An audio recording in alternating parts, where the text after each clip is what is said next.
तो दोस्तों welcome back again. आज का जो हमारा वीडियो होगा, आप सभी लोग सोच रहे हैं कि किस किस बेसिस पर जो है आज वीडियो आ रहा है, क्योंकि आज जो है अभी तक क्रोनोलॉजी आई नहीं है अक्टूबर मंथ की। सितंबर की तो हमने कंप्लीट कर ली थी, अक्टूबर की क्रोनोलॉजी 4 से 5 तारीख के बीच में आती है। तो आज आने का क्या पर्पस है, तो देखिए आज का जो वीडियो होगा उसके अंदर हमने मई और जुलाई, ये जो 2 महीने हैं, इसके कुछ टॉपिक्स, इन 2 महीनों की जो क्रोनोलॉजी है उसके कुछ टॉपिक्स हमारे इनकम्प्लीट थे, पेंडिंग थे, तो उनको आज हम कंप्लीट कर लेंगे। और काफ़ी इंपॉर्टेंट चीज़ें हैं जो हमको उसमें पढ़नी होगी। जैसे कि मई की जो क्रोनोलॉजी थी उसके अंदर मैंने आपको प्रादेशिक परिदृश्य तक की चीज़ें पढ़ाई थी, उसके बाद वाली चीज़ें मैंने उसमें कंप्लीट नहीं करवाई थी। और जुलाई वाली जो क्रोनोलॉजी थी उसमें मैंने 9 वीडियोस आपको पढ़ाए थे, जिसके के अंदर लास्ट वीडियो हमारा था खेल परिदृश्य के ऊपर। और उसके बाद में जो मिसलेनियस वाले जो टॉपिक्स हैं, यानी कि अद्यतन सामान्य ज्ञान वाला जो लास्ट वाला टॉपिक है, ये मैंने आपको उसमें नहीं पढ़ाया था। तो आज के वीडियो में हम इसको कंप्लीट करेंगे, अद्यतन सामान्य ज्ञान को, यानी कि मिसलेनियस टॉपिक्स को, जिसमें कि हम बहुत ही महत्वपूर्ण नियुक्तियों को पढ़ेंगे। जैसे कि नीति आयोग के अभी नए CEO बने हैं और परम सागर योजना आई है। ये सारी चीज़ें जो है हम इस वीडियो के अंदर कवर करेंगे, वो सारी मैं आपको आगे बताऊंगी। और इस वीडियो के बाद में हम जो मई वाली जो हमारी क्रोनोलॉजी है, जिसके के अंदर भी काफ़ी सारे टॉपिक्स पेंडिंग है, उनको भी हम कंप्लीट करेंगे। और लास्टली मैं एक काम करूँगी कि हमारा जो टेलीग्राम चैनल है वहाँ पर आपको सभी की प्लेलिस्ट मैं आपको दे दूँगी, जैसे कि जनवरी, फरवरी, इनके सभी जितने भी वीडियोज़ हैं उनकी प्लेलिस्ट आपको दे दूँगी। तो आप वहाँ क्लिक करेंगे तो आपको सारे वीडियोज़ जो है एक जगह पर मिल जाएंगे।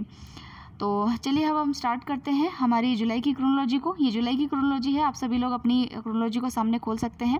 तो हम सबसे पहले इसमें पढ़ेंगे इम्पॉर्टेंट नियुक्तियों को, यानी कि अपॉइंटमेंट्स को। तो सबसे पहले देखिए राष्ट्रीय नियुक्ति में परमेश्वरन अय्यर जो हैं, ये काफ़ी इंपॉर्टेंट नियुक्ति है फ्रेंड्स, इसको आप जो है स्टार लगा लीजिएगा, वेरी इंपॉर्टेंट।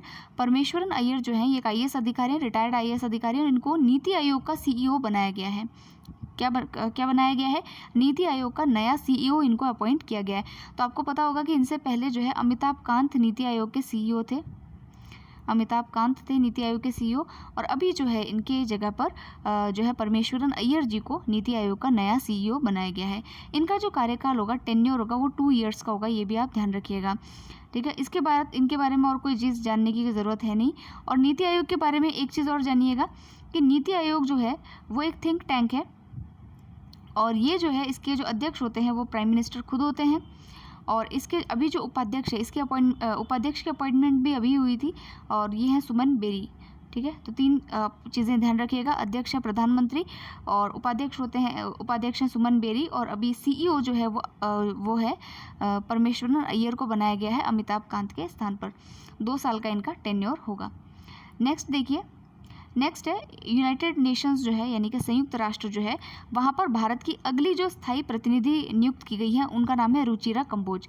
तो आपसे क्वेश्चन पूछा जा सकता है कि हाल ही में UN में भारत की स्थायी प्रतिनिधि के रूप में किसे नियुक्त किया गया है?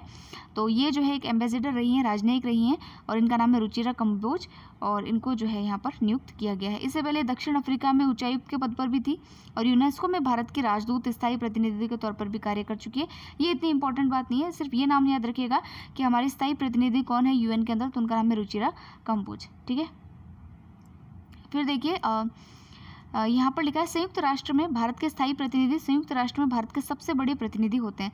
तो ये काफ़ी बड़ी पोस्ट है, ठीक है। इसलिए यहाँ पर जो वरिष्ठ राजनयिक होता है, डिप्लोमेट होता है, उसी को इस पर नियुक्त जो है वो किया जाता है। फिर देखिए एक संस्थान है फ्रेंड्स, इसका नाम है national institute of public finance and policy. तो इसके नाम से ही सिद्ध होता है कि ये जो है सार्वजनिक वित्त के क्षेत्र में एक राष्ट्रीय संस्थान है जो कि नीति निर्माण का कार्य करती है। तो सार्वजनिक अर्थव्यवस्था से संबंधित जो भी नीति निर्माण होता है उसका कार्य करना इस संस्था का काम है, ठीक है। तो इसके अंदर जो है नई निदेशक के रूप में प्रोफेसर R कविता राव जो है उनको नियुक्त किया गया है। तो ये इनकी नई निदेशक नियुक्त हुई है, जिनका नाम है प्रोफेसर R कविता राव। हो सकता है कि ये जो है एग्जाम में पूछ लिया जाए। और ये जो संस्थान है NIPFP, इसका जो हेडक्वार्टर है वो कहाँ पर है? तो न्यू दिल्ली के अंदर जो है वो इसका हेडक्वार्टर है, ये भी हमको ध्यान रखना है। फिर नेक्स्ट चलते हैं, सो फ्रेंड्स, नेक्स्ट वाला जो आर्टिकल है उसके अंदर 6 उच्च न्यायालय यानी हाई कोर्ट के जो नए न्यायाधीश हैं वो बनाए गए हैं और कुछ का स्थानांतरण किया गया है और कुछ को जो है प्रमोट करके सुप्रीम कोर्ट भेजा गया है। सबके नाम हम याद नहीं रखेंगे क्योंकि पॉसिबल भी नहीं है, इतना याद भी नहीं रहता है। तो मैं आपको सजेस्ट करूँगी कि आप जो है राजस्थान वाला थोड़ा ध्यान रख लीजिएगा कि बम्बई यानी कि बॉम्बे जो हाई कोर्ट है वहाँ के न्यायाधीश हैं न्यायमूर्ति SS शिंदे। इनको राजस्थान उच्च न्यायालय का मुख्य न्यायाधीश जो है वो नियुक्त किया गया है। तो ये थोड़ा सा आप ध्यान रख लीजिएगा, बाकी आप जो है वो स्किप कर सकते हैं। फिर देखिए, न्यायमूर्ति रंजन प्रकाश देसाई जो हैं उनको PCI का नया अध्यक्ष जो है वो बनाया गया है। तो ये रंजना प्रकाश देसाई जो हैं ये एक महिला हैं और पूर्व न्यायाधीश रह चुकी हैं, ये जज रह चुकी हैं। इनको प्रेस काउंसिल ऑफ इंडिया यानी कि PCI का मतलब क्या है, भारतीय प्रेस परिषद यानी कि प्रेस काउंसिल ऑफ इंडिया जो है उनका अध्यक्ष इनको बनाया गया। तो ये काफ़ी इंपॉर्टेंट चीज़ है, सरकार के द्वारा इनकी नियुक्ति की गई है, ध्यान रखिएगा। इंपॉर्टेंट इसलिए भी है कि PCI की पहली बार किसी महिला को जो है वो अध्यक्ष बनाया गया है और ये 72 ईयर्स एज की हैं क्योंकि रिटायर्ड है ऑफकोर्स। तो इनका नाम आप ध्यान रखिएगा, इनका नाम है न्यायमूर्ति रंजना प्रसाद देसाई, ठीक है। अच्छा, एक चीज़ और है कि इन्होंने हाल ही में जम्मू कश्मीर के लिए गठित जो परिसीमन आयोग है उसका भी नेतृत्व किया था, इसलिए मुझे ध्यान आ रहा था कि मैंने इनका नाम कहीं और भी पढ़ा है। तो परिसीमन आयोग क्या होता है, जब भी कोई नया स्टेट या फिर मान लीजिए कभी भी जनरल इलेक्शंस जो होते हैं, आम चुनाव होते हैं, तो उसके लिए सीटों का निर्धारण किया जाता है, उसी को परिसीमन कहते हैं। जो बाउंड्रीज़ का निर्धारण किया जाता है, कॉन्स्टिट्यूंसीज़ का निर्धारण किया जाता है, उसको परिसीमन कहा जाता है। और उसको करने के लिए सरकार के द्वारा एक परिसीमन आयोग यानी डिलिमिटेशन कमीशन जो है उसको अपॉइंट किया जाता है। तो जम्मू कश्मीर आपको पता है क्योंकि हाल ही के अंदर इसको नए उसके रूप में गठित किया गया था, तो वहाँ पर जो परिसीमन आयोग है उसका नेतृत्व यानी कि उसकी अध्यक्ष जो है वो यही न्यायमूर्ति रंजना प्रकाश देसाई ही रही थी। तो दोनों चीज़ें आप ध्यान रखिएगा कि रंजना प्रकाश देसाई जो है अभी PCI की नई अध्यक्ष भी बनी है और उसके अलावा इन्होंने जो है परिसीमन आयोग जम्मू कश्मीर के लिए था उसका भी नेतृत्व किया था। फिर नेक्स्ट देखिए फ्रेंड्स, RBI का जो केंद्रीय बोर्ड है उसके अंदर 4 नए सदस्यों को अपॉइंट किया गया है। तो ये सबसे पहली चीज़ तो ये है कि जो भारतीय रिजर्व बैंक का जो केंद्रीय बोर्ड है उसमें ये जो है गैर आधिकारिक निदेशक के रूप में नियुक्त किए गए हैं। नॉन ऑफिशियल जो डायरेक्टर्स होते हैं उसके रूप में इनको RBI का जो केंद्रीय बोर्ड है, सेंट्रल बोर्ड है, उसके अंदर नियुक्त किया गया है। तो ये थोड़ा सा आप इस लाइन को ध्यान रखिएगा। फिर देखिए कि इसके अंदर जो है इसके बारे में कुछ पढ़ लेते हैं। तो RBI के मामले केंद्रीय निदेशक मंडल के द्वारा शासित होते हैं। सबसे पहली बात, RBI के जो गवर्नर की अध्यक्षता में बोर्ड के सदस्यों को भारतीय रिजर्व बैंक अधिनियम के अनुसार भारत सरकार के द्वारा नियुक्त किया जाता है। तो ये क्वेश्चन हो सकता है आपसे पूछ लिया जाए कि बोर्ड के सदस्यों को किसके द्वारा नियुक्त किया जाता है, तो केंद्र सरकार के द्वारा या भारत सरकार के द्वारा जो है सेंट्रल बोर्ड के सदस्यों को नियुक्त किया जाता है। तो ये थोड़ा ध्यान रखिएगा। फिर देखिए, बोर्ड में जो आधिकारिक निदेशक यानी पूर्णकालिक में गवर्नर होते हैं और 4 से अधिक डिप्टी गवर्नर नहीं होते। यानी कि आपका जो RBI होता है उसका जो सेंट्रल बोर्ड होता है उसमें एक गवर्नर होता है जो कि RBI के गवर्नर खुद होते हैं और 4 इसके अंदर जो है वो डेप्यूटी गवर्नर होते हैं। उसके अलावा सरकार जो होती है विभिन्न फाइलों में से 10 गैर सरकारी और 2 सरकारी अधिकारियों को जो है वो मनोनीत यानी कि नॉमिनेट करती है और इसके अलावा 4 गैर सरकारी निदेशक भी इसके अंदर होते हैं। तो अभी उन्हीं की नियुक्ति जो है यहाँ पर की गई है। तो आप नाम पढ़ना चाहें तो आप ध्यान रख सकते हैं, जैसे कि आनंद महिंद्रा जो महिंद्रा समूह के हैं, पंकज R पाटिल जो जोडाइस लाइफ साइंसेज लिमिटेड के अध्यक्ष हैं, वेणु श्रीनिवासन TVS मोटर्स से हैं, IIM अहमदाबाद के पूर्व प्रोफेसर रविंद्र H ढोलकिया, इन सभी को जो है ये 4 जो है वो आपके गैर आधिकारिक निर्देशक के रूप में जो है वो नियुक्त किए गए हैं। तो RBI का जो केंद्रीय निदेशक मंडल होता है इसके बारे में थोड़ा सा ध्यान रखिएगा। नेक्स्ट आर्टिकल देखते हैं हम। जुल्फिकार हसन जो है ये जो है आपके Bureau of Civil Aviation Security में नए महानिदेशक के रूप में जो है नियुक्त किए गए हैं। तो हालांकि इतनी इंपॉर्टेंट नियुक्ति नहीं है, लेकिन थोड़ा बहुत अगर आप ध्यान रखेंगे तो ठीक है कि जुल्फिकार हसन जो है Bureau of Civil Aviation Security के महानिदेशक बने हैं। ये एक वरिष्ठ IPS अधिकारी रह चुके हैं। और इसके अलावा जो नागर विमानन सुरक्षा ब्यूरो है ये 1978 में नागर विमानन महानिदेशालय में एक होता है उसके रूप में जो है वो स्वायत्त विभाग के रूप में इसको बनाया गया था, यानी कि ऑटोनोमस बॉडी के रूप में इसको गठित किया गया। तो थोड़ा सा इतना ध्यान रखेंगे तो काम चल जाएगा। नेक्स्ट नियुक्ति हम देखते हैं, वो है SL थाउसेन की, जो कि सशस्त्र सीमा बल के नए महानिदेशक जो है वो नियुक्त किए गए हैं। कहाँ गया SSB। तो SSB जो है आपके एसएसबी जो 1963 के अंदर जो है जिसको स्थापित किया गया था, तो उसके नए महानिदेशक के रूप में एसएल थाउसेन को जो है वो नियुक्त किया गया है। तो ये आप थोड़ा ध्यान रखिएगा, ये इंपॉर्टेंट है। एसएसबी का ध्येय वाक्य क्या है? एसएसबी का ध्येय वाक्य है सर्विस, सिक्योरिटी एंड ब्रदरहुड, सेवा, सुरक्षा एंड और भाईचारा। अब देखिए जो एसएसबी होता है वो नेपाल, भूटान और भूटान के साथ देश की जो सीमाएं हैं उनकी रक्षा जो है वो करता है, और इसका हेडक्वार्टर कहाँ है? तो न्यू दिल्ली में है, ये भी आप ध्यान रखिएगा। कई सारी फोर्सेस होती है फ्रेंड्स, जैसे कि आईटीबीपी होता है, बीएसएफ होता है, तो ये सब बॉर्डर फोर्सेज ही होती हैं, लेकिन इनका कार्य जो है वो अलग अलग जगहों पर होता है। तो एसएसबी के लिए यहाँ पर है कि नेपाल और भूटान जो है उसके साथ जो देश की सीमाएं लगती है उसकी रक्षा के लिए इसको गठित किया गया है। फिर देखते हैं नेक्स्ट जो है हमारे राष्ट्रीय सूचना विज्ञान केंद्र जो है उसके महानिदेशक के रूप में राजेश गेरा जो है उनको नियुक्त किया गया है। तो ये राष्ट्रीय सूचना विज्ञान केंद्र जो है इसका ध्यान रखिएगा आप। ये जो है ये जो एक संस्था है ये आपके सूचना प्रौद्योगिकी मंत्रालय के तहत जो है वो आती है।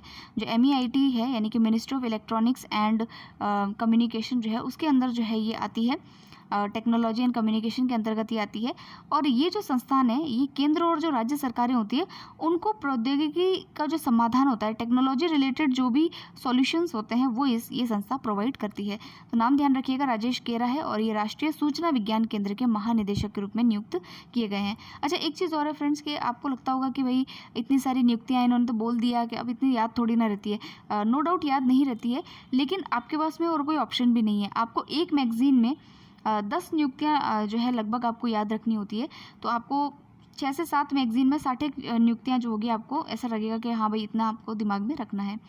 और उसके अलावा भी देखिए पर्सन ने न्यूज़ में कई सारे नाम और भी आते हैं, लेकिन इसका कोई उपाय आपके पास में है नहीं। आपके पास एक ही उपाय है कि आप बार बार इनको पढ़ते रहिए और एक ही जगह से पढ़िए ताकि आपको याद रहे कि ये नाम मैंने कहीं पढ़ा था, ताकि आपको रिवाइज भी इजीली इसको हो सके, रिमाइंड आप इजीली इसको कर पाएँ। तो एक ही जगह से इसको बार बार रिवाइज कीजिएगा, इसी मैगजीन से इसको बार बार पढ़िएगा ताकि आपको ये चीज़ें याद रहें। ठीक है। फिर देखिए नेक्स्ट है आपके लोकपाल के कार्यवाहक अध्यक्ष के रूप में प्रदीप कुमार मोहंती जो है उनको चुना गया है। तो देखिए फ्रेंड्स, लोकपाल के बारे में आप जानते हैं 2013 का एक्ट आने के बाद में लोकपाल की नियुक्ति काफ़ी विवादों में भी रही थी और काफ़ी टाइम बाद जो है लोकपाल बनाए गए। और पहले लोकपाल थे पिनाकी चंद्र घोष, और इनको बनाने के बाद में इनका कार्यकाल अभी समाप्त हो चुका है 2019 में। 2019 में इनको बनाया गया था और 2022 में अभी जो इनका कार्यकाल समाप्त हुआ है। तो इनके जगह पर अभी जो कार्यवाहक यानी कि जो इनके पद को मतलब पूरी तरीके से जो अध्यक्ष नहीं है, तो जो कार्यवाहक के रूप में जिनको नियुक्त किया गया है वो है प्रदीप कुमार मोहंती। और इनको चुना जो है वो अपॉइंट जो है वो किया किसने है? राष्ट्रपति के द्वारा इनकी अपॉइंटमेंट की गई है। तो ये थोड़ा सा ध्यान रखना है हमको। अब फ्रेंड्स कुछ नियुक्तियां और भी हैं इसमें जो शॉर्ट नियुक्तियां दे रखी है, लेकिन क्योंकि आरएस में ऐसा कुछ पूछा नहीं जाता है इसलिए मैंने उनको स्किप किया है। ये भी हमने जो भी नियुक्तियां पढ़ी है मेजर नियुक्तियां पढ़ी है, और इसमें से भी देखिए एक दो जो है चीज़ें आती है एग्जाम्स में लेकिन लेस रिलेवेंट है। तो इसीलिए मैंने जो अभी अन्य प्रमुख नियुक्तियों वाला जो ये 10-1 नियुक्तियाँ हैं इसके अंदर आई थिंक 7-8 नियुक्तियाँ तो है ही, तो इनको मैंने छोड़ दिया है, ये एग्जाम्स में नहीं पूछी जाती हैं, तो इसलिए हम इसको नहीं पढ़ेंगे, स्किप करेंगे। फिर देखिए नेक्स्ट है आपका जो भारतीय मूल के जो व्यक्ति हैं जिनकी अंतर्राष्ट्रीय कोई नियुक्ति हुई है उनके बारे में पढ़ना है। तो एक नियुक्ति है लिया स्टालेकर को लेकर के, ये ऑस्ट्रेलिया से हैं और भारतीय मूल की हैं, भारत में पुणे से ये बिलोंग करती हैं, और इनको जो है FICA का भी अध्यक्ष बनाया गया है। FICA का अध्यक्ष बनाया गया। FICA का मतलब होता है federation of international cricket association, इसका अध्यक्ष इनको बनाया गया, और ये अध्यक्ष बनने वाली ये पहली जो है वो महिला बनी है। तो इसमें देखिए एक चीज़ ध्यान रखिएगा, जो FICA है ये जितने भी पेशेवर क्रिकेटर हैं उनका जितना भी जो संघ होता है, राष्ट्रीय संघ होता है, उनका एक समन्वय करने वाली संस्थान है। तो ये काफ़ी बड़ी संस्थान है, मतलब प्रतिष्ठित संस्थान है, और इसके अंदर जो है लिसा स्टालेकर को जो है भारतीय मूल की हैं और ऑस्ट्रेलियाई क्रिकेटर हैं, इनको इसका अध्यक्ष बनाया गया है। तो नेक्स्ट नियुक्ति है कृष्णा श्रीनिवासन की, और इनको जो है IMF यानी कि अंतर्राष्ट्रीय मुद्रा कोष जो है उसका एशिया और प्रशांत विभाग का यानी कि एशिया एंड पैसिफिक डिपार्टमेंट जो है उसका नया निदेशक जो है वो नियुक्त किया गया है। तो ये इंपॉर्टेंट बात हो जाती है, क्योंकि जो ये कृष्णा श्रीनिवास है इनके पास में 27 वर्ष से ज़्यादा का अनुभव है IMF में कार्य करने का, और इनको जो है इससे पहले भी कई महत्वपूर्ण पदों पर रखा जा चुका है। तो इसीलिए इनको जो है अभी ये जो नियुक्ति है इनकी ये काफ़ी इंपॉर्टेंट हो जाती है। भारतीय मूल के व्यक्ति हैं कृष्णा श्रीनिवासन, और इनको एशिया पैसिफिक डिपार्टमेंट जो है IMF का, वहाँ का इनको क्या बनाया गया है? तो नया निदेशक जो है वो बनाया गया है। फिर देखिए नेक्स्ट जो है रबाब फातिमा जो है ये संयुक्त राष्ट्र की अवर महासचिव जो है वो नियुक्त की गई हैं। संयुक्त राष्ट्र में बांग्लादेश के स्थायी प्रतिनिधि राजदूत रबाब फातिमा को संयुक्त राष्ट्र का अवर महासचिव जो है वो नियुक्त किया गया है। फिर देखिए नेक्स्ट जो है इसमें कुछ विदेशी क्या कहें इसको फॉरेनर जो हमारे नियुक्तियां हैं वो क्योंकि एग्ज़ाम में पूछी गई हैं तो हम पढ़ लेते हैं। रॉबर्ट गोलोब जो है उनको प्रधानमंत्री बनाया गया स्लोवेनिया का। विटाली खोन्तेस्को इनको प्रधानमंत्री बनाया गया है दोनेत्स्क पीपल्स रिपब्लिक का। और हमज़ा अब्दी बरे जो है इनको प्रधानमंत्री बनाया गया है सोमालिया का। अब ये तो कौन ही पूछेगा अपन से सोमालिया के बारे में, लेकिन ठीक है अपन ने एक बार नियुक्तियां देख ली है। अच्छा, अनलेस एंड अनटिल कोई नियुक्ति इतनी ज़्यादा इंपॉर्टेंट हो जिसके के बारे में 2-4 लाइनें आपको लिख करके आए, या फिर कोई ऐसी कंट्री हो जहाँ पर कोई नियुक्ति की गई हो अफ्रीकन नेशन में ऐसा कुछ, क्योंकि ऐसे कुछ चीज़ें पूछी गई थी पहले एग्जाम में, तभी आप उसको पढ़ें। और जो ज़्यादा जनरलाइज हो उनको ना पढ़ें तो मेरे हिसाब से बेटर रहेगा। फिर हम चलते हैं हम नेक्स्ट जो हमारा टॉपिक है उनके ऊपर। तो कुछ ऑबिच्युरीज में पढ़ लेते हैं। तो सबसे पहले हैं गोपीचंद नारंग। ये प्रख्यात उर्दू आलोचक और भाषाविद रहे हैं, यानी उर्दू भाषा में काफ़ी इन्होंने काम किया है और साहित्य अकादमी के पूर्व प्रोफेसर रहे हैं। और इसके अलावा देखिए इनको साहित्य अकादमी का पुरस्कार भी मिला है, पद्म भूषण से भी सम्मानित किया गया है। और इनकी कुछ रचनाओं के बारे में भी देख लीजिएगा। सबसे पहली चीज़ ये बलूचिस्तान में जन्मे थे और यहाँ पर जो दिल्ली यूनिवर्सिटी है दिल्ली विश्वविद्यालय और जो जामिया मिलिया इस्लामिया है वहाँ पर प्रोफेसर एमेरिटस के रूप में इन्होंने कार्य किया है। तो अब यहाँ पर देखिए इनको जो है इन्होंने जो कुछ इनकी रचनाएं हैं वो है उर्दू अफसाना, रवायत, इकबाल का फ़न, अमीर खुसरो का हिंदवी कलम और जदीदियत के बाद। तो ये सारी इनकी जो है कुछ रचनाएं हैं, तो इनके बारे में हमने पढ़ लिया है। नेक्स्ट हम देखेंगे चर्चित व्यक्तियों के बारे में। तो अमनदीप सिंह गिल जो हैं इनको जो संयुक्त राष्ट्र के जो महासचिव हैं एंटोनियो गुटरेस जो हैं उन्होंने अंतर्राष्ट्रीय डिजिटल सहयोग के कार्यक्रमों के समन्वय के लिए वरिष्ठ भारतीय जो ये राजनयिक हैं, ठीक है, एम्बेसडर हैं, इनको जो है प्रौद्योगिकी पर अपना दूत जो है वो नियुक्त किया है। तो ये थोड़ा सा ध्यान देने वाली बात है। फिर देखिए यहाँ पर जो संयुक्त राष्ट्र ने उन्हें डिजिटल प्रौद्योगिकी पर एक विचारशील नेता के रूप में जो है वो वर्णित किया है। तो अमनदीप सिंह गिल जो है उनको एक तो प्रौद्योगिकी का अपना दूत नियुक्त किया है ये संयुक्त राष्ट्र ने, और उसके अलावा इन्होंने जो है डिजिटल प्रौद्योगिकी पर एक विचारशील नेता के रूप में इनको वर्णित किया है। और अमनदीप जो है 2016 से 18 तक जिनेवा में निरस्त्रीकरण सम्मेलन में भारत के राजदूत और स्थायी प्रतिनिधित्व के रूप में भी कार्य कर चुके हैं। फिर देखिए नेक्स्ट है रामकृष्ण मुकाविल्ली। ये कौन है? तो ये हैदराबाद में एक स्टार्टअप है जिसका नाम है मैत्री एक्वाटिक। इसके प्रमुख हैं जिनका नाम है रामकृष्ण मुकाविल्ली। इनको यूएन ग्लोबल कॉम्पैक्ट नेटवर्क द्वारा जो है ग्लोबल एसडीजी पाइनियर के रूप में जो है वो चुना गया है। तो इसमें देखिए सबसे पहले इनका नाम ध्यान रखिएगा। दूसरी बात इनकी कंपनी का नाम ध्यान रखिएगा। कंपनी का नाम है मैत्री एक्वाटेक। ये कंपनी क्या करती है कि जो हवा होती है उससे जो है ये पानी जो होता है उसको फिल्टर, एक तरीके से ताज़ा पानी हवा से जो है ये उत्पन्न करती है। तो इसीलिए इनको ये, क्योंकि एक तो स्टार्टअप है इनका बहुत अच्छा, तो इसीलिए जो संयुक्त राष्ट्र ग्लोबल कॉम्पैक्ट करके जो ये क्या कहें इसको, एक नॉन ऑफिशियल जो है संयुक्त राष्ट्र की जो एक वो है संस्था है, वो जो है ऐसे जितने भी व्यवसाय होते हैं सामाजिक रूप से जो ऐसे कार्य करते हैं उनको जो है प्रोत्साहित करने के लिए ऐसी एक रिपोर्ट तैयार करती है और उनको प्रोत्साहन जो है वो देने का कार्य करती है। तो ये थोड़ा इसके बारे में ध्यान रखिएगा। फिर देखिए इसके तहत जो होता है, जो ग्लोबल कॉम्पैक्ट है, इसके तहत कंपनियों को संयुक्त राष्ट्र एजेंसियों, श्रम समूहों, नागरिक समाज के साथ लाया जाता है।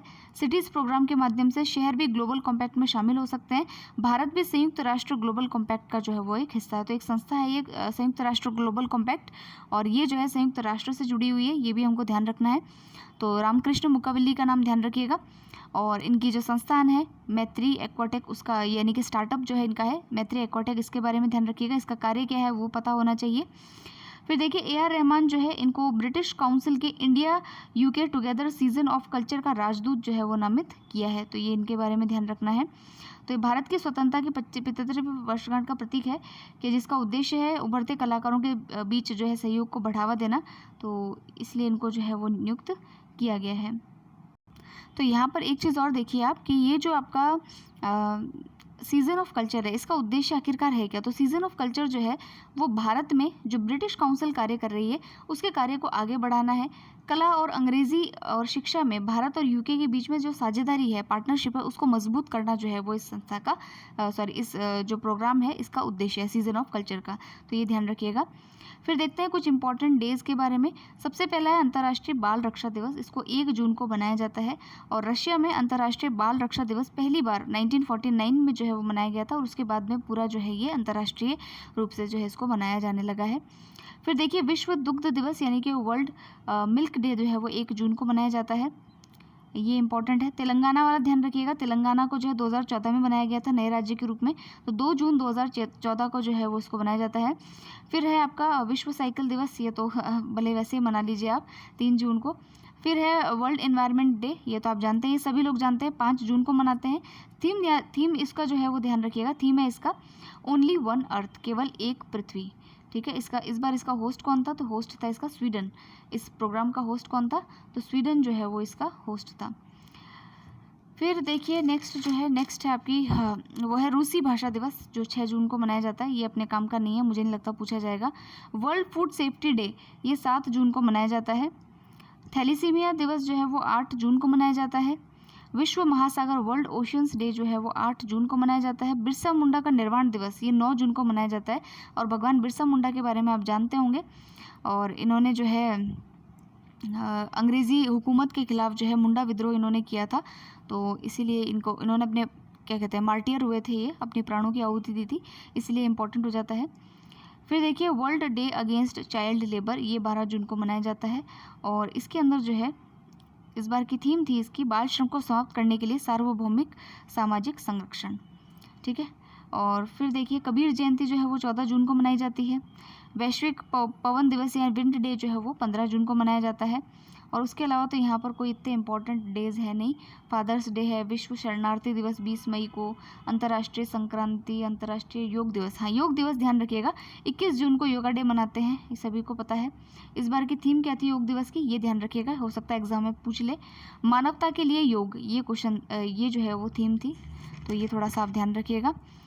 फिर विधवा दिवस, ओलंपिक दिवस, और ये किसी काम के नहीं, इन सबको आप छोड़ सकते हैं। फिर देखिए आप कुछ बुक्स के नाम हैं, तो कुछ समझाने जैसा बुक्स में है नहीं, तो वो देख लेते हैं हम। तो देखिए बुक्स जो है रस्किन बॉन्ड ने एक बुक लिखी थी, how to live your life. ठीक है, प्रसून रॉय की एक बुक है a samurai dream of Azad Hind, Rash Behari Bose. रास बिहारी बोस के बारे में आप जानते होंगे, फ्रीडम फाइटर, कांग्रेस का जो है इन्होंने सेशन भी जो है वो प्रेसिडेंट रहे थे कांग्रेस के सेशन के। और उसके अलावा इन्होंने जो है वो कौन सी है भाई, देखो सुभाष चंद्र बोस की जो आर्मी है उसके गठन में भी इनका बहुत बड़ा योगदान रहा है। फिर देखिए कमला गुप्ता की है it right, the man who beat the odds on the wall street. फिर है the lost diary of Kastur my Ba, ये तुषार गांधी ने लिखी है, तो इनके बारे में भी आप थोड़ा सा ध्यान रखिएगा। फिर देखते हैं हम मेले और उत्सवों के बारे में, जो कुछ मेले उत्सव प्रदर्शनी है। सबसे पहला देखिए उन्मेष करके एक जो है अंतर्राष्ट्रीय साहित्य महोत्सव जो है उसका आयोजन किया गया है। तो देखिए फ्रेंड्स, आपसे पूछ लिया जाए कि उन्मेष क्या है, तो उन्मेष एक बहुत ही बड़ा या अंतर्राष्ट्रीय स्तर का साहित्य महोत्सव है जिसका आयोजन संस्कृति मंत्रालय और साहित्य अकादमी हिमाचल प्रदेश सरकार के द्वारा जो है शिमला के अंदर आयोजित इस बार किया गया था। तो ये ध्यान रखिएगा, इसमें कई सारे जो लेखक होते हैं, राइटर्स, कवि, अनुवादक, आलोचक, ये सब जो है इसके अंदर जो है वो भाग लेते हैं, और ये देश का सबसे बड़ा जो है वो साहित्य उत्सव है। तो उन्मेष के बारे में ध्यान रखिएगा, शिमला के अंदर इसका आयोजन किया गया था। फिर देखिए सूफी उत्सव जो है वो जम्मू कश्मीर के अंदर जो श्रीनगर है उसमें शेर कश्मीर अंतर्राष्ट्रीय सम्मेलन केंद्र के अंदर जो है इसका आयोजन किया गया था। इसका उद्देश्य ये था कि कश्मीर घाटी के जो सूफी संत और ऋषि हैं उनका संदेश जो है वो प्रचार प्रसार जो है वो किया जा सके। फिर देखिए जुनीटीथ फेस्टिवल जो है वो अमेरिका में दास्ता के अंत को चिन्हित करने संबंधी सबसे पुराना राष्ट्रीय स्मरणोत्सव है, और अमेरिका के अंदर इसको बनाया गया था, तो ये भी काफ़ी इंपॉर्टेंट है, और हर साल इसको 19 जून को जो है वो मनाया जाता है। ठीक है, तो इम्पॉर्टेंट है ये। इसे मुक्ति दिवस या यूनिटी स्वतंत्रता दिवस के रूप में भी जो है वो मनाया जाता है, तो इम्पॉर्टेंट है। इसके ऊपर क्वेश्चन जो है वो 100% पूछा जा सकता है, इसलिए इसको ध्यान रखिएगा। फिर देखिए बायोटेक स्टार्टअप एक्सपो जो है इसका आयोजन नई दिल्ली के अंदर किया गया, और इसकी थीम थी बायोटेक स्टार्टअप इनोवेशंस टुवर्ड्स आत्मनिर्भर भारत। ठीक है। इसको प्राइम मिनिस्टर ने खुद ने जो है वो उद्घाटन किया था। और BIRAC जो है यानी बायोटेक्नोलॉजी रिसर्च इंस्टीट्यूट जो है उसने उसको ऑर्गेनाइज जो है वो किया था। तो ये इंपॉर्टेंट हो जाता है। फिर देखिए कुछ योजनाएं और कार्यक्रमों के बारे में। और योजनाएं कार्यक्रम क्योंकि राज्यों से संबंधित है तो उस हिसाब से इसको पढ़िएगा। एनजुथम योजना, ये जो है आपकी तमिलनाडु सरकार से रिलेटेड है और इसका उद्देश्य है जो लिटरेसी होती है, फाउंडेशनल न्यूमरेसी लिटरेसी जिसको आप कहते हैं, उसको सुनिश्चित करना। तो आपको पता है कि भाई कोविड जब आया था तो जो 8 वर्ष से कम या छोटे जो बच्चे हैं उनकी पढ़ाई के बीच में जो है काफ़ी प्रॉब्लम्स क्रिएट हुई थी, पढ़ाई नहीं प्रॉपर हो पाई थी। तो तमिलनाडु सरकार का ये उद्देश्य है कि भाई फाउंडेशनल जो न्यूमरेसी होती है, लिटरेसी होती है, साक्षरता होती है, वो सभी बच्चों को दी जाए। तो 2025 तक इस स्कीम को जो है वो चलाया जाएगा। तो आप थोड़ा नाम ध्यान रखिएगा कि भाई किससे रिलेटेड है ये। फिर देखिए सुरक्षा मित्र योजना, ये केरला सरकार की है और इसके अंदर यह एक वाहन निगरानी प्रणाली है जो किसी भी दुर्घटना के मामले में संदेश जो है, संकट संदेश जो है वो इसके तहत वो भेजा जा सकता है। तो मोटर वाहन विभाग ने निर्भया योजना के तहत इस परियोजना की शुरुआत की है। कोई भी अप्रिय घटना होने पर यह प्रणाली मालिकों के मोबाइल फ़ोन पर एक संकट संदेश जो है वो भेज देती है। तो ये काफ़ी इंपॉर्टेंट है और इसमें कई सारे जो वाहन है उसमें इस सिस्टम को लगाया गया। तो इम्पॉर्टेंट चीज़ है, केरला सरकार के द्वारा इसको किया गया है। अब देखिए एक योजना है जिसका नाम है एकीकृत लैंडस्केप प्रबंधन योजना। तो ये इंटीग्रेटेड लैंडस्केप मैनेजमेंट स्कीम जो है ये किससे संबंधित है। तो आपने सुना होगा कि केन बेतवा जो नदियां हैं उनको जोड़ा जा रहा है और ये पहला नदी जोड़ो अभियान है हमारे पूरे राष्ट्र का।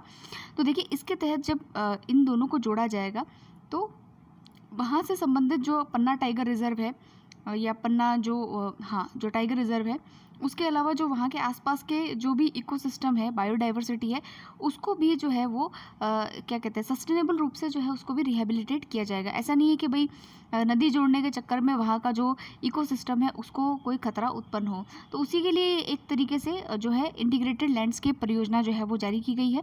और इसमें आपको काम की बात यही थी कि केन बेतवा लिंक से संबंधित है और दूसरी चीज़ कि यहाँ पर जो है एक तो नौरादेही वन्यजीव अभ्यारण्य जो कि मध्य प्रदेश में है और दुर्गावती वन्यजीव अभ्यारण्य यानी वाइल्ड लाइफ सेंचुरी जो कि उत्तर प्रदेश में, और रानीपुर वन्यजीव अभ्यारण्य जो एक मिनट, मध्य प्रदेश में नौरादेही और दुर्गावती दोनों हैं और उत्तर प्रदेश में रानीपुर वन्यजीव अभ्यारण्य। इन तीनों के नाम आप ध्यान रखिएगा। इसके अंदर जो है बाघों की संख्या को मजबूत करना, मतलब वृद्धि करना, बाघों की संख्या में, मजबूत नहीं बाघों की संख्या में वृद्धि करना, गिद्ध और घड़ियाल जैसी जो जातियां हैं उनका जो प्रजातियां हैं उनके आवास का संरक्षण करना, उनके जो हैबिटाट है उसका संरक्षण करना, ये सब जो है ये इसी लैंडस्केप जो परियोजना है, एकीकृत लैंडस्केप परियोजना है, उसके अंतर्गत इन सब का टारगेट है। तो आपको याद ये रखना है कि ये जो वन्यजीव अभ्यारण्य है ये कहाँ पर सिचुएटेड है। इनके नाम को देख करके जो है आपसे क्वेश्चन पूछा जा सकता है। फिर नेक्स्ट हम चलते हैं नेक्स्ट आर्टिकल पे। फिर देखिए एक आयोग और समिति के बारे में है कि सेबी ने म्यूचुअल फंड पर जो अपनी सलाहकार समिति है उसका पुनर्गठन करा है, यानी रीऑर्गेनाइज किया है उसको। और इसको रीऑर्गेनाइजेशन जो है इसके अध्यक्ष जो है वो आरबीआई की पूर्व डेप्यूटी गवर्नर रही हैं उषा थोराट, उनकी अध्यक्षता में जो है इसको रीऑर्गेनाइज किया जाएगा। तो सेबी ने जो म्यूचुअल फंड से रिलेटेड जो भी अपनी सलाहकार समिति है, म्यूचुअल फंड्स में क्या क्या बदलाव किए जाने चाहिए, किस प्रकार से इसको और ज़्यादा इसमें पारदर्शिता लाई जाए, सरलीकरण जो है वो इसका किया जाए ताकि लोग इसको पहचान सकें, इसके कानूनी ढांचे में कैसे बदलाव किया जाए, इसको लेकर के एक समिति है और उसमें 24 सदस्य हैं। पर आप ये ध्यान रखिएगा कि उषा थोराट जो है उनकी अध्यक्षता में इसको रीऑर्गेनाइज किया गया है। फिर देखते हैं कुछ सम्मेलनों के बारे में। महिला शांति और सुरक्षा सम्मेलन जो है इसका आयोजन अभी किया गया था, जिसका कि आयोजन जो है वो मंगोलिया के उलान बटोर में किया गया। मंगोलिया की राजधानी है उलान बटोर, वहाँ पर इसका आयोजन किया गया है। तो महिला शांति और सुरक्षा के लिए एक सम्मेलन था और इसका उद्घाटन वहाँ की खुद की जो उद्घाटन जो है वो उकना खुरेलन सुक ने किया है, जो कि वहाँ की खुद की जो है वो है क्या कहते हैं, एक जो है वहाँ के राष्ट्रपति हैं। तो उनके मार्गदर्शन में जो है इस कार्यक्रम का आयोजन किया और भारतीय जो महिला सैनिक हैं उन्होंने भी इसके अंदर जो है वो पार्टिसिपेट किया था। हमारे यहाँ पे केंद्रीय कानून और राज्य मंत्री किरण रिजिजू जो है उन्होंने भी वहाँ पे पार्टिसिपेट किया और भगवान बुद्ध से संबंधित 4 अवशेष लेकर के भी वो वहाँ पर पहुँचे और जिनको कि वहाँ पर प्रदर्शनी में आयोजित किया गया था। तो मुख्य बात यह है कि महिला शांति और सुरक्षा सेमिनार जो है उसका आयोजन कहाँ किया गया, तो मंगोलिया में किया गया और भारतीय महिला सैनिकों ने भी जो है वहाँ पर जो है वो भाग लिया था। अब देखिए, एक है विवा टेक सम्मेलन, विवा टेक 2020 सम्मेलन। सबसे पहली चीज़ कि आपको ये पता होना चाहिए कि ये एक तरीके का स्टार्टअप सम्मेलन था और ये भारत का नहीं, ये यूरोप के द्वारा इसको आयोजन किया गया था। तो ये यूरोप का सबसे बड़ा स्टार्टअप सम्मेलन है और इसके अंदर जो है भारत को जो है वर्ष के देश के रूप में सम्मानित किया गया है, नामित किया है, सम्मानित किया है, दोनों कह सकते हैं। वर्ष का देश यानी कि ईयर ऑफ द कंट्री के रूप में जो है भारत को सम्मानित किया गया था। तो भारत के जो वहाँ भारत की तरफ से जो मुख्य अतिथि थे वो थे हमारे खुद के प्रधानमंत्री और वो जो है वहाँ पर पार्टिसिपेट उन्होंने किया है। तो दोनों चीज़ें ध्यान रखिएगा। विवाटेक क्या है? यूरोप का सबसे बड़ा स्टार्टअप सम्मेलन है और इसमें इंडिया को जो है ईयर ऑफ द कंट्री के रूप में नामित किया गया था। तो दोनों चीज़ें काफ़ी इंपॉर्टेंट हो जाती हैं। फिर देखिए नेक्स्ट है भारत और पाकिस्तान की स्थायी सिंधु आयोग की जो है वो बैठक हुई है। परमानेंट इंदस कमीशन की बैठक हुई है और ये 118वीं इसकी बैठक थी। नई दिल्ली में इसका आयोजन किया गया और स्थायी सिंधु आयोग सम्मेलन जो कि सिंधु नदी समझौता 1960 के तहत वार्षिक रूप से जो है वो आयोजित किया जाता है। अब देखिए इसमें तो कुछ खास वैसे बातें की नहीं गई है, लेकिन आप यहाँ पर एक चीज़ देखिएगा कि जो इंदस वाटर ट्रीटी है यानी कि सिंधु जल संधि जो है, ये कश्मीर की जो नदियाँ हैं, जो इंदस जो नदी जाती है, आपकी सिंधु नदी जाती है, उसकी नदियों का बंटवारा किया गया था बेसिकली। जैसे कि सतलज, व्यास और रावी जो है उनका 33 मिलियन एकड़ फीट पानी जो है भारत को मिलेगा, जबकि जो पश्चिम की नदियाँ हैं जैसे कि झेलम, चनाब और सिंधु है, उसका 135 MAF जो वाटर है वो पाकिस्तान को देने की सहमति बनी थी। यानी कि जल का बंटवारा जो है वो इस ट्रीटी के द्वारा दोनों देशों के बीच किया गया था और उसमें हर बार जो है इसकी बैठक जो है हर साल जो है वो आयोजित की जाती है। तो अभी जो बैठक थी 118वीं बैठक थी और इसका आयोजन जो है वो नई दिल्ली में किया गया है। फिर कुछ सम्मेलनों के बारे में देख लेते हैं, जैसे कि बाजरा सम्मेलन। तो ये जो है 23 जून को आयोजित किया गया और कहा जा रहा है, देखिए हम कहते हैं ना हमारी बाजरी को हम ही नहीं पहचानते हैं। तो अभी जो थीम है इसका वो देखिए, the future super food for India. एक सुपर फूड के रूप में बाजरा जो है वो कार्य करेगा, उसको लेकर के इस पर चर्चा की गई है। तो केंद्रीय खाद्य जो प्रसंस्करण उद्योग मंत्री है उनके द्वारा इसका आयोजन किया गया था, उद्घाटन किया गया था। और इसका महत्व ये है कि इसके अंदर खाद्य और पोषण सुरक्षा सुनिश्चित करने के लिए जो भी अवसर और चुनौतियां हैं मोटे अनाज को लेकर के, आप जानते हैं कोर्स ग्रेन या मोटा अनाज जो होता है उसको पे काफ़ी जोर दिया जा रहा है, क्योंकि आपको गेहूं और इनका ऑल्टरनेटिव कहीं ना कहीं ढूंढना ही पड़ेगा। तो उसको लेकर के एक थीम, एक तरीके से ये आयोजन कह सकते हैं आप। तो बाजरे पर जो सम्मेलन है नई दिल्ली में किया गया और इसका जो थीम था वो था the future super food for India. ये ध्यान रखिएगा आप इसमें। फिर देखिए बाजरा सबसे ज़्यादा कहाँ होता है, तो हरियाणा में, उत्तर प्रदेश में, राजस्थान, मध्य प्रदेश, गुजरात, महाराष्ट्र, आंध्र प्रदेश, कर्नाटक, साउथ में भी होता है, तेलंगाना वगैरह में। तो ये इसके प्रोडक्शन एरियाज़ हैं। फिर नेक्स्ट देखिए कि G20 शिखर सम्मेलन का आयोजन जो है वो दुनिया की प्रमुख अर्थव्यवस्थाओं के प्रभावशाली जो समूह है G20, इसकी अगले वर्ष 2023 की जो बैठक है वो केंद्र शासित प्रदेश जम्मू कश्मीर में होगी और इसके लिए 5 सदस्यीय उच्च स्तरीय समिति का गठन भी जो है वो किया गया है। और इसमें जो है पीयूष गोयल जो है वो G20 के लिए भारत के शेरपा जो है वो नियुक्त किए गए। शेरपा ऐसा कुछ नहीं, एक रिप्रेजेंटेटिव होते हैं, उन्हीं को शेरपा कहा जाता है। तो ये चीज़ आपको ध्यान रखनी है। और फिर देखिए उसके अलावा G20 के देशों के नाम यहाँ दे रखे हैं, आप पढ़ लीजिएगा कई बार, क्योंकि हम पढ़ चुके हैं इसलिए मैं नहीं बताऊंगी। आप इसको यहाँ से पढ़ लीजिएगा कि G20 में कौन कौन से देश जो है वो शामिल होते हैं। अब हम कुछ जो अभ्यास है, समुद्री अभ्यास है, नौसेना अभ्यास है, उनके बारे में पढ़ लेते हैं। पूर्व संप्रीति एक्सरसाइज के बारे में हमने पढ़ा है। संप्रीति एक्सरसाइज जो है ये बांग्लादेश जो है भारत और बांग्लादेश के बीच में होती है। तो बांग्लादेश के जो जशोर सैन्य स्टेशन है वहाँ पर जो है सैन्य प्रशिक्षण पूर्व संप्रीति जो है उसका आयोजन किया गया है। तो ये इंपॉर्टेंट बात हो जाती है, तो इसका ध्यान रखिएगा आप। सैन्य प्रशिक्षण है और संप्रीति एक्सरसाइज किसके बीच में है, बांग्लादेश और भारत के बीच में। अभी कहाँ आयोजित की गई, तो बांग्लादेश के जो जशोर सैन्य स्टेशन है वहाँ पर इसका आयोजन जो है वो किया गया है। एक्स खान क्वेस्ट क्या है, तो भारत सहित 16 देशों की जो सैन्य टुकड़ी हैं उनकी भागीदारी वाला एक बहुराष्ट्रीय शांति अभ्यास है जिसका नाम है एक्स खान क्वेस्ट। तो मंगोलिया के उलान बटोर में peace support operation training centre में जो है इसको संपन्न जो है वो किया गया है। तो ये भी ध्यान रखिएगा। और इस अभ्यास में जो है सेना का प्रतिनिधित्व लद्दाख स्काउट्स के दल के द्वारा किया गया है। तो ये भी इंपॉर्टेंट बात है। तो हमें सिर्फ इतना ध्यान रखा है, एक्स खान क्वेस्ट क्या है, ये जो सैन्य टुकड़ियाँ हैं 16 देशों की, उनका एक बहुराष्ट्रीय शांति अभ्यास है, ठीक है, युद्धाभ्यास नहीं, शांति अभ्यास है। फिर है इंडो कॉर्पेट, ये क्या है, तो भारतीय नौसेना की अंडमान और निकोबार जो कमांड है और इंडोनेशिया की जो नौसेना है उनके बीच में जो है इसका आयोजन किया गया है, इसलिए इसका नाम है इंडो कॉर्पेट। ठीक है, तो ये नाम ध्यान रखिएगा। तो ये अंडमान सागर और मलक्का जो आपका स्ट्रेट है, मलक्का जलमंडल है, वहाँ पर जो है इसको आयोजित किया गया था। ठीक है। और इसका अगर आप देखें तो इसका जो मिशन है वो है security and growth for all in the region. तो ये इसका एक तरीके से मोटो भी है। फिर हम चलेंगे पुनीत सागर अभियान की तरफ। पुनीत सागर अभियान क्या है? तो पुनीत सागर अभियान जो है आपका एनसीसी जो है, नेशनल कैडेट कोर जो है, उसको अपने देश व्यापी प्रमुख अभियान के नवीनतम चरण की शुरुआत उन्होंने की है। तो ये एनसीसी का द्वारा शुरुआत किया गया कार्यक्रम है और ये 5 जून जो विश्व पर्यावरण दिवस के रूप में मनाया जाता है तब तक ये जारी रहा है। और इसके अंदर जो है यहाँ पर देखिए, पुनीत सागर अभियान की शुरुआत एनसीसी द्वारा नदियों और झीलों सहित समुद्री तटों और अन्य जल निकायों में मौजूद प्लास्टिक और अन्य कचरे को साफ करने, समुद्र के किनारों को साफ करने और स्थानीय आबादी के बीच जागरूकता लाने के लिए जो है इसको स्टार्ट किया गया था। और इस अभियान का उद्देश्य स्थानीय लोगों को स्वच्छ भारत के बारे में अवगत कराना और इनके प्रति जागरूक बनाना भी है। तो ये इंपॉर्टेंट बात इसके बारे में हो जाती है। तो पुनीत सागर अभियान ध्यान रखिएगा, एनसीसी के द्वारा समुद्रों की सफाई करने के लिए जो है वो स्टार्ट किया गया है। अब देखिए एनकोवैक्स क्या है? तो एनकोवैक्स एक टीका है, आपको पता है जानवरों के अंदर भी बहुत सारा जो है अभी कोरोना जो है उसके हो रहा है। तो उसके तहत जो है इसको हरियाणा के जो ICAMR national research centre on equines है उसके द्वारा इसको विकसित किया गया है। तो नाम ध्यान रखिएगा।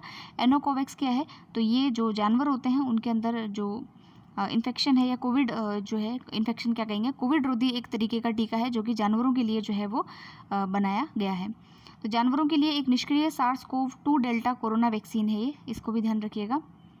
ये यहाँ पर अंडरलाइन आप इसको कर सकते हैं, ठीक है। तो इसके अंदर जो है निष्क्रिय SARS-CoV-2 एंटीजन है, जिससे कि मतलब इससे क्या होगा कि जैसे कुत्ते, शेर, तेंदुए, चूहे, ये क्योंकि ये इन पर डिपेंडेंट है, जानवरों पे डिपेंडेंट है, कैटल पे डिपेंडेंट है, मवेशियों पे डिपेंडेंट है, तो इनको खाने से इसके ऊपर कोई असर नहीं होगा। तो ये सिर्फ जो है वो कैटल्स के लिए है, मवेशियों के लिए है। तो ये भी ध्यान रखने वाली बात है। फिर देखते हैं कुछ लास्ट खबरें हैं। पहली चीज़ है बालिका पंचायत पहल। तो ये क्या है? तो देखिए गुजरात के कच्छ जिले के कई गाँवों में बालिका पंचायत नाम का एक अद्वितीय पंचायत मॉडल की शुरुआत की गई है। और इसके तहत क्या बात की गई है वो हम देखते हैं कि भारत की पहली बालिका पंचायत जिसे जो है वो बालिका पंचायत जिसे बालिका पंचायत कहा गया है, ठीक है। और इसका उद्देश्य लड़कियों के सामाजिक और राजनीतिक विकास को बढ़ावा देने से और राजनीति में लड़कियों की सक्रिय भागीदारी जो है उसको सुनिश्चित करने से, ठीक है। और इस बालिका पंचायत जो होती है इसका सदस्य जो होता है वो ग्राम पंचायत की तरह ही मनोनीत किया जाता है। इसके अंदर 20 वर्षीय उर्मी अहीर को बालिका पंचायत का सरपंच जो है वो बनाया गया है। तो देखिए बेसिकली बालिका पंचायत के बारे में इतना ध्यान रखिएगा, ये कहीं लिखने में काम आ सकता है कि एक तो देखिए गाँव के अंदर इसको स्टार्ट किया, गुजरात के गाँव के अंदर स्टार्ट किया गया है। और इससे क्या होगा कि भाई महिलाओं के अंदर, लड़कियों के अंदर शुरू से ही राजनीतिक और सामाजिक रूप से जो है वो चेतना जागृत होगी, उनका विकास होगा, इसलिए जो है वो उसको स्टार्ट किया गया है, ठीक है। और बेटी बचाओ बेटी पढ़ाओ अभियान के तहत इसको स्टार्ट किया गया है। वो सारी बातें तो है ही इसके अंदर, तो ये थोड़ा सा आप ध्यान रखिएगा। सो फ्रेंड्स, ये था हमारा जुलाई वाली क्रोनोलॉजी। आई होप आप जो है थोड़ा लेट ही सही लेकिन आप इसको जो है वो पढ़ेंगे और अपना फीडबैक भी ज़रूर से देंगे। हम मई वाली क्रोनोलॉजी को कल से स्टार्ट करेंगे ताकि वो भी कंप्लीट हो जाए। और सभी के जो लिंक्स है प्लेलिस्ट के वो मैं आपको टेलीग्राम ग्रुप में शेयर करूँगी, तो आप वहाँ से जाकर के देख लीजिएगा ताकि आपको कोई भी वीडियो मिस ना हो। तो मिलते हैं नेक्स्ट वीडियो के अंदर। Thank you very much for listening.